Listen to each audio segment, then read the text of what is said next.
Hey everybody, Brian Zane here. Well, you know what? We're all trying to make do in these crazy times, and we're all trying to find different ways to keep ourselves entertained and occupied and busy. So I figured what better way to kind of pass the time is to chat with some of my fellow ROH roster members here. I'm going to be, it's part of a recurring series, I'll be interviewing different ROH stars as the weeks go by, and my first guest is a perennial fan favorite for the organization. It's Cheeseburger. Burger, welcome. Hello, thank you for having me, Brian. It's good to see you. I've not seen you since, God, what was the last show, last loop we did? Oh, did you make it to Vegas, or you didn't make it to Vegas? No. You know, what's funny is, like, you know, the day that I was supposed to fly to Vegas, that's when everything got the call from Travel Boy Todd, said everything was shut down. Yeah. And there was a part of me that was, like, really jealous, because I know a lot of other wrestlers already got there before they canceled everything. So I'm like, man, I could have had a free little getaway to Vegas. Funny part about that was my connection was, like, I had a weird connection. It was, like, Philly to LAX and LAX to Vegas.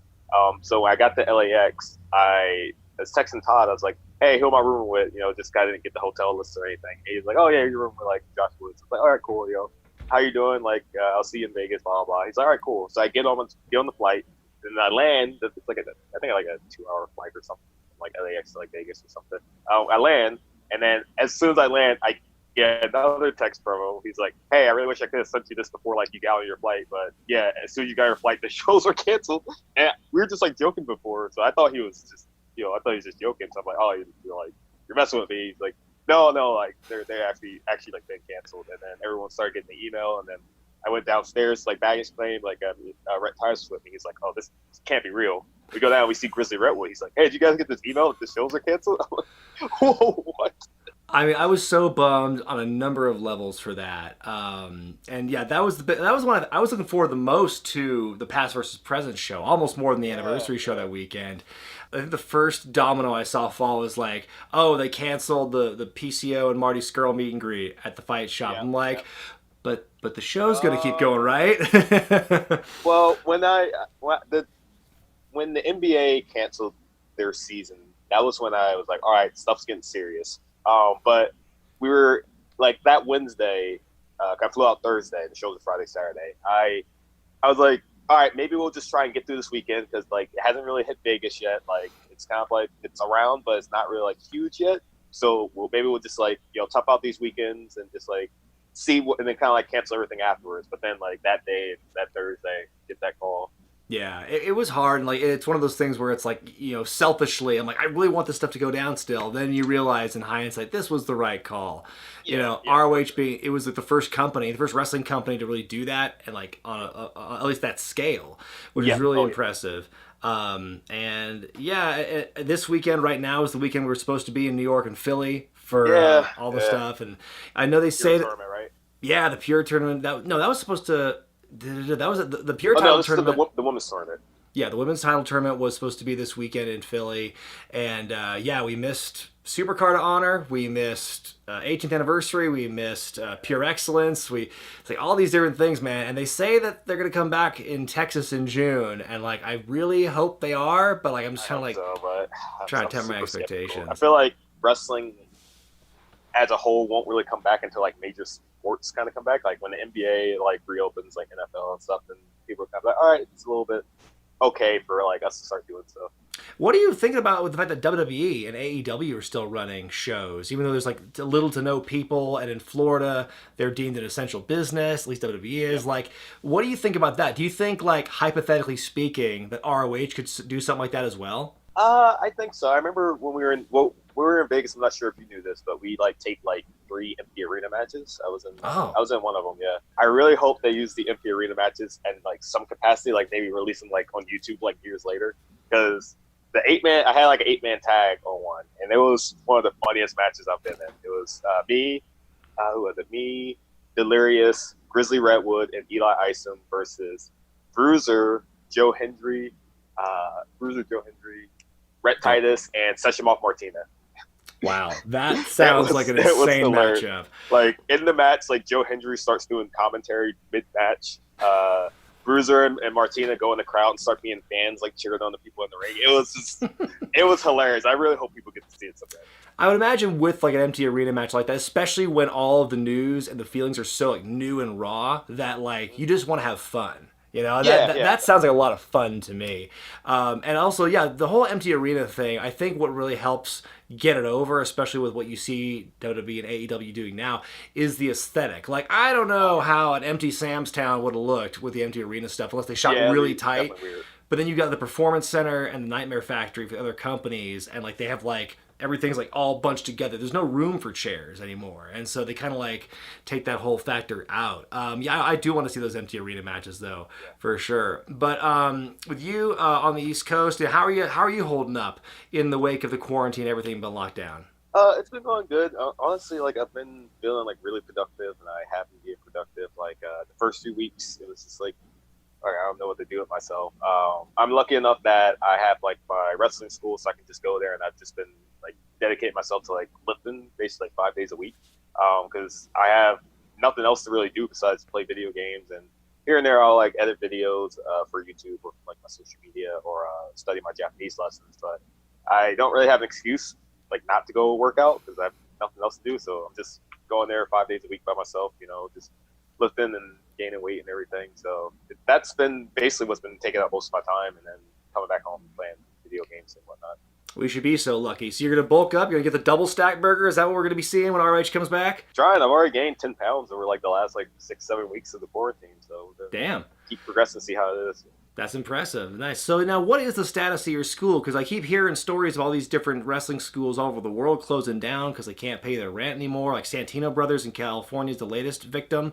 How's yours? Did How's Santino close down? They Santino just Bros? closed down, yep. Really? It's a damn shame. Oh, man, that sucks. That was a great school. Yeah, they produce a lot of great talent there. Oh, I didn't know that. Yeah, so now you're doing the worldwide dojo, right? Is that what it's called? Yes. Yep, the Worldwide Wrestling Dojo. How is that holding up right now? What's the status of that school?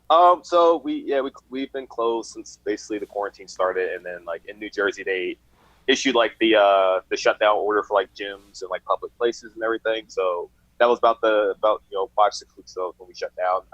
I had the rent already for April, but I have talked to my landlord about May, and he said like they're not going to evict anybody during this period. So I got to talk to him sometime this week because the end of the month's coming up. So hopefully we can work out something for like the future. That was kind of my like in terms of like paying back rent like in like monthly installments or something like that. But I think I got in his good graces by having like the April rent ready when the quarantine kind of started in May. So he's always been pretty easy about working with us. So I'm pretty hopeful that everything will be okay. Hey, that's good to hear because a lot of schools aren't so lucky. So it's cool to hear that you have a little bit of possible leeway and you've worked in the good graces with the landlord like that. Yeah, I miss it, man. Like, because that was a big part of my week and a big part of my life. Just 4 days a week, be with my students and teaching them and being together. And I haven't seen any of them, and I've seen a handful that will like come up every now and again to like work out. But other than that, I haven't really like seen anybody. And then. I have been giving them like homework though. I'll give them some matches to study like every other week. Study the matches and write some reviews. Just kind of keep their minds thinking about Yeah, that's good. Yeah, some off-site homework. Do you like since you're the one you said you flip in the ring every once in a while? Do you let anyone else come in there, or is it like just you? I'll like stagger it sometimes where it's like, all right, if someone that I know wants to come work out, like, all right, you can come work out like this time. Just that way, there's not like intersecting people. Like there's like one or two of my students have like a key to come like use the gym if they want. They live nearby, so like, all right, what time are you coming? And this person can come at this time, you come at this time, and, wipe and disinfect everything just so that way no one's kind of like really intermingling. Talk to me about that transition from like wrestler to trainer. I always find that really fascinating because you were just telling me before we were recording that you haven't even wrestled for a full 10 years yet. How do you go from that point where I'm wrestling, I'm doing my thing, I'm putting one foot in front of the other, I'm doing well, to the point where man, I'm confident enough that I can teach people this because that terrifies me. So like what was the mindset or what was the turning point for you to say I can become a trainer? It was kind of a slow transition over the years in terms of I started at the Ring of Honor dojo under Delirious and Daisy Hayes in 2010. And back then they would do it like in a class-based system where like, all right, this class starts at this time, then like 4 months next class starts. So what it would be is that sometimes the older students would teach the young guys stuff while everyone else is in the ring. So you start on the floor first and learn like basic holds, basic chain wrestling. So after like by the time like the second class started, I would be one of the guys that literally would say, "Hey, can you go on the outside and teach this guy lockups or teach this guy like wrist lock and stuff like that?" So it started like that, and it's over the next few years, I would get more and more responsibility for, teaching some of the newer guys stuff, and then eventually it'd be like, "Hey, I can't make it to train today. Can you get the class started? I'll be a little late." And then kind of just progressed like that. Like, all right, run everyone through warm ups. I'm going to be a little late. All right, I'm going to miss this class. Can you take over this class? And then just over time, I became one of the assistant trainers at the Ring of Honor dojo. And then when the original Ring of Honor dojo that was in Bristol, shut down, they moved everything to Baltimore. So all of my students that were in like New Jersey, like Pennsylvania area, they wouldn't have a place to go because going down to Baltimore is just such a trek and so far away that a lot of my students just would not have a place to train. So opening up my own school had been a goal of mine, but not necessarily so young and so early. So I was like, all right, I'm going to give this a try, mainly to help my students, give them a place to keep learning and progress their studies. So I wanted to try it, and if it didn't work, it didn't work. But if it works, I'm just going to keep going and progress from there. Yeah, now Sumi Sakai is one of the co-coaches, one of the co-trainers there worldwide. Like, what has it been like working with her as a co-teacher, her abilities as a trainer? Like, how has that helped? Oh, Sumi's awesome. Like, yeah, right. Right when I told her I was going to open up the school, like she, offered to help come train and like help me out in any way possible. And she's awesome because her classes are so different from mine because she's her training in Japan, like she's very how can I describe it? Like not simple, but she's very hard on the basics, which I am too. But she has like a very different way of teaching them how she learned in Japan, and then also she has a bunch of different influences that I don't have in my career. Like Sumi has a Brazilian Jiu-Jitsu experience. She's a black belt in judo. Like she's fought in MMA, so she will sometimes teach the class like some shoot techniques or like how to defend against shoot techniques. Like there was a time in like Mexico where I believe it's like that wrestler Sexy Star tried to break Rosemary's arm in like an armbar or something like that. Mm-hmm. And like that week of training, Sumi was like, all right, I'm going to teach everyone like how to defend against an armbar just in case this, happens. You have to defend yourself and stuff like that. And she's very good at just like seeing a lot of like little things and striking and just like this kind of shoot aspect and applying that to wrestling. Who do you see right now who's doing well at the school? I mean, obviously a lot of these names might not be familiar to the viewers, but like who right now who's getting work and who's training under you guys? Like who do you see kind of like making that next step? I'm sure Eli, Isom, and Ryan Nova. They're always there every week. They both progress well, and they've been also learning by helping the new students as well. Just like how I was saying, my transition to trainer was helping out some of the new guys. Like sometimes if I have like people in the ring and like a new guy struggling with something, I'll say, hey, can you guys go out there and show this person that, or like help teach them something? And that's helping them learn as well. Some of the other students I got are I have a guy named Smoke Jones who's really good. He's a former military guy. He's about like 6'6", 6'7". I don't know if were you at the last Future Honor show at all, or did you see that? No, I was the one before that. Okay. Same week at his final battle. He actually debuted on the Future Honor show the last night. He wrestled Ken Dixon in the match. He did like a 3-match promo. But really, really good guy. Like really works hard. Like really good student. Like he's got a bright future. I have another kid. His name's Dylan Mesh. He actually did like a Future Honor like years ago when we would do like closed tapings at the dojo. He's been progressing really well, getting out there on the indies, and like he's got a bright future. Vita Von Star, who's in the Righteous, she's one of my students as well. She had trained previously and then had come to me like a year and a half ago, and the progression she's made in the period of time is really good. And one more girl we have is Damaris Dawkins, who she wrestled Jenny Rose in Atlanta last year, and she also wrestled Sumi, Angelina, and I believe Jenny in like a 4-way for Ring of Honor, and she's doing really good, starting to get her name out there in indies as well. Now, Burger, you talk about working in Japan, working with people who've worked in Japan. One of the things you've been most known for in the last couple of years, not only your 3 straight appearances in the New Japan Rumble, but also your partnership with Jushin Liger. Talk to me about like how that whole thing began, because I read the article you posted when Liger retired, but like walk me through that more, like what it was like to meet Liger in person for the first time after like he became your favorite. it was just like I very rarely get like starstruck, but like seeing Liger was like seeing him like live and like actually like getting to meet him was like the ultimate experience for me. He had come back to Ring of Honor for like one of the Global Wars tours in like Toronto, and I remember I had just like wrestled earlier tonight, and then like he's making his entrance, and I remember just like running up the way the building's set up, and like Ted Reeves, I like running up the building, and like ran all the way around like the buildings, like where it opens up at, and you can kind of like go out into like the crowd just to like see his entrance, and I got like goosebumps when like the music hits and he comes out and everything, and it was just like one of those things where I would be the guy that helped take care of the New Japan talent when they came through, so we just kind of built a rapport through that, and then that incident I talked about where they had like a Ring of Honor New Japan tryout camp for 2 days, and then I tried to do like a palm strike one of the days, and it was like terrible. So one of the New Japan guys, they knew like Liger was my favorite, so he told me like, hey, why don't you ask Liger to teach you? I was like, oh, you actually think he'll like teach me? He took me over there. Liger's like, yeah, sure, I'll teach you. He taught me the palm strike right there, and then we later did a promo with where I gave it to Will Ferrara and like the promo, and, like during our feud. So do you keep in touch with Liger since he retired? Do you have his number? You were able to wish him happy retirement and all that stuff? No, not really. I just keep in touch with him, like sometimes through like Twitter and everything. Like I'll like send like tweet at him, but I don't even know how people communicate with Liger because he still has like a flip phone. He does not have a smartphone at all. Like he has like the oldest flip phone like humanly possible. It's the one where you have to push you have to push the number a few times to get the letter you want. Yeah.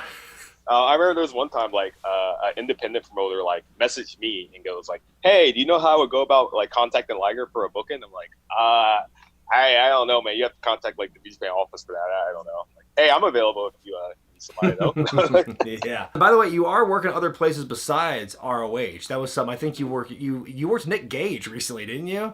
Yeah. Like, talk to me about that because that sounds like a really terrifying prospect on paper. That was like, I don't have many like matches that I'm like, all right, I really want this match, but I'm like, Nick Gage is one of my favorite wrestlers like right now, and he's like, there's very few like actual like people who are like legitimately like in terms of like independent wrestling who are like legitimately over and like a draw, and Nick Gage is like one of the few guys that like he comes out and just like no matter what promotion, no matter what like city he's in, like people know Nick Gage and they're getting excited for Nick Gage, and they start freaking out when like they hear Metallica start playing. He comes out, and man, he's such like an intense, like scary dude, and like it was super fun. I enjoyed it a lot. Like it was painful and it hurt, and I loved every second of it. What did you think? Did you watch the match that GCW did? I think it was a year or two ago when it was Gage versus Arquette.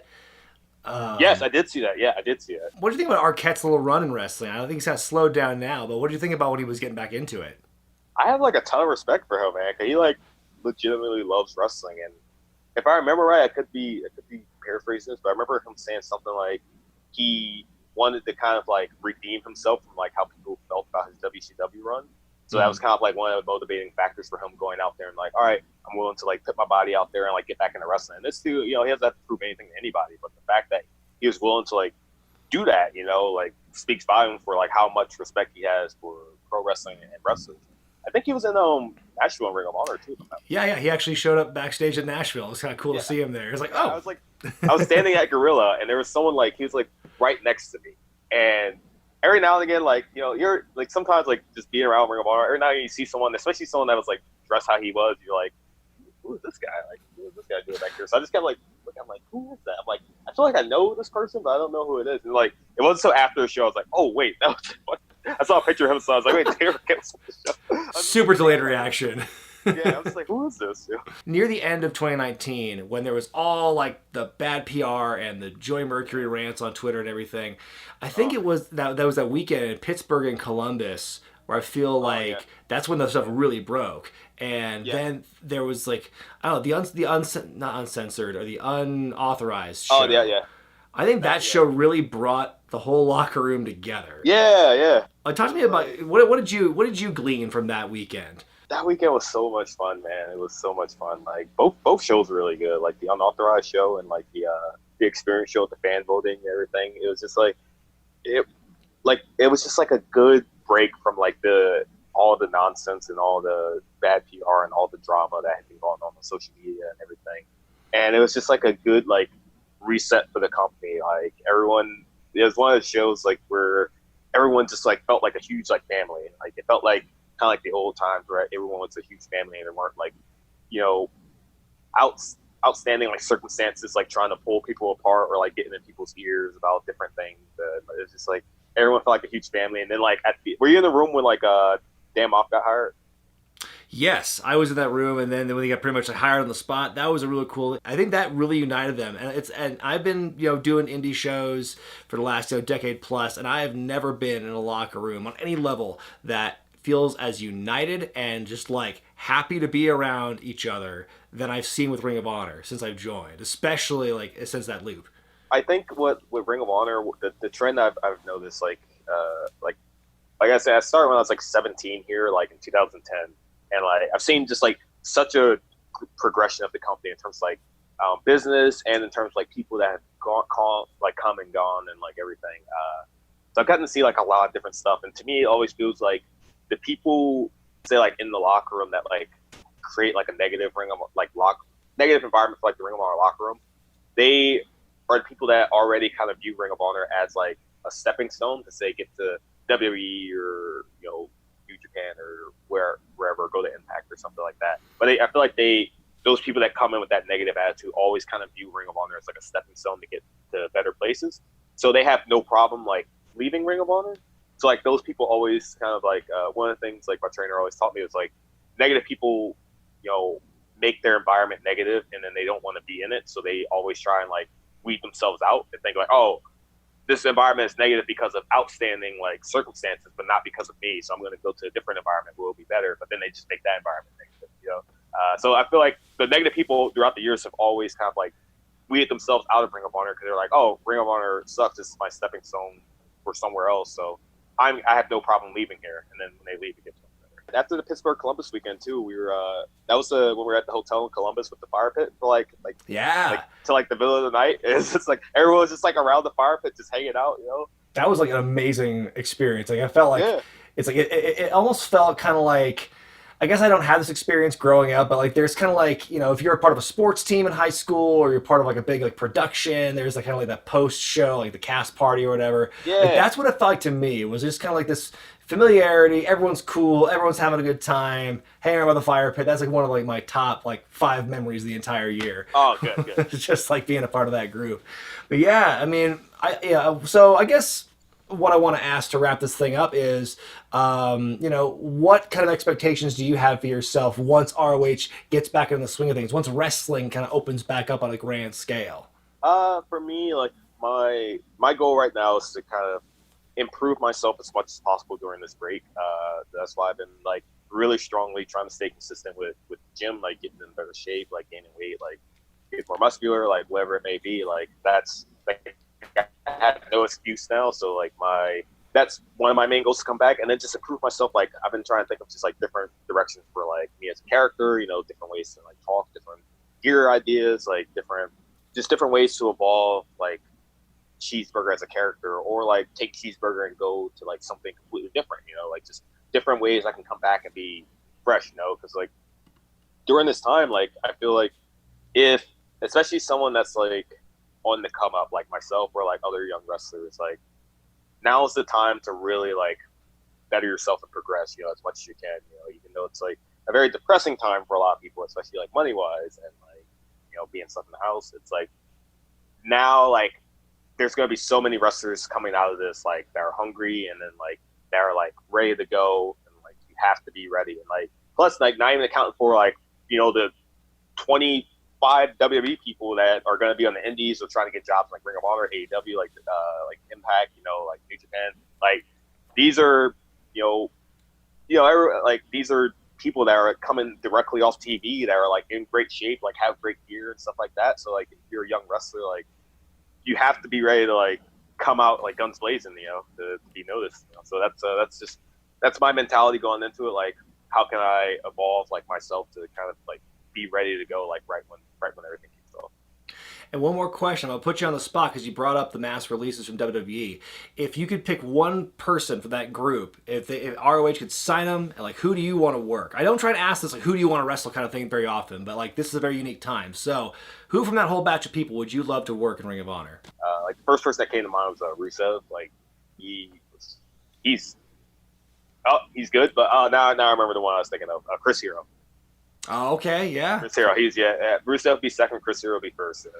He's just, man, he's such a genius. Like, I was still like fairly new, like when he was in Ring of Honor, so I didn't get like, wasn't at that like comfortability level where I felt like comfortable like talking with him and like asking for his advice and everything. I don't know if I was like really like even like wrestling like that much when he was like around for us.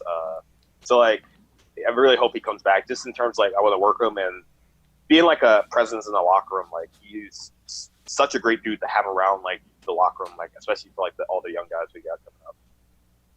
Rusev and Hero are definitely two guys who are going to make a lot of money for themselves in the indies if all things go back to normal. Pro Wrestling Tees is making a killing right now. Like, holy crap, like what a genius like Ryan is for making that company. Like